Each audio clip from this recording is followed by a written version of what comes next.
स्वामी विवेकानंद म्हणतात, की मानवी हृदयात ज्या ज्या म्हणून भावना आहेत, ज्या ज्या म्हणून वासना आहेत, त्यापैकी वाईट किंवा चुकीची अशी कोणतीच नाही.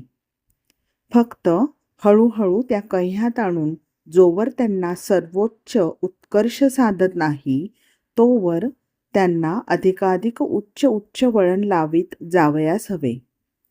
आणि त्यांचा सर्वोच्च उत्कर्ष म्हणजे भगवत प्राप्ती, म्हणजे परमेश्वराची प्राप्ती. हे सगळ्यात उच्च वळण एखाद्या वासनेचं आणि भावनेचं असू शकतं आणि तीच त्याची परमगती होय. दुसऱ्या कोणत्याही दिशेने जर ते वासना भावना जात असेल, म्हणजे भगवत वासना भगवत प्राप्ती सोडून जर त्याची गती दुसरीकडे जात असेल, तर ती अधोगतीच होय. आता आपल्या जीवनात सुखदुःखाचा लपंडाव हा नेहमीचाच चाललेला असतो.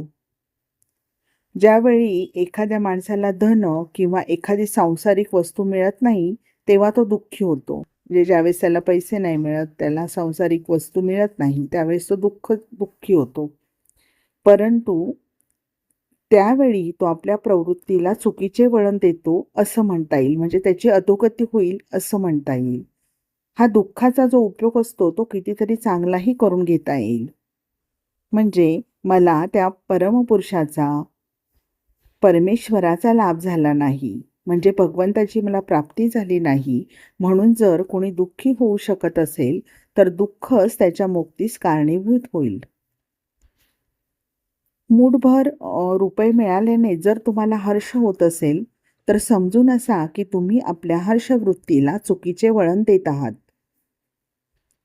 त्या वृत्तीला उच्चतर वस्तूकडे वळवा.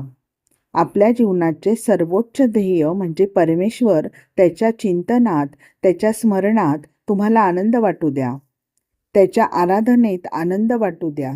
आपल्या आनंद प्रवृत्तीला अशा रीतीने त्या परमेश्वराच्या सेवेत राबवा.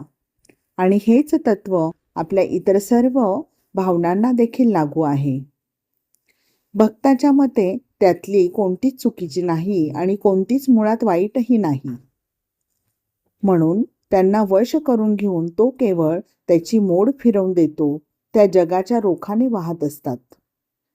त्यांची दिशा बदलवून तो त्यांना भगवंताच्या रोखाने वाहवयास लावतो.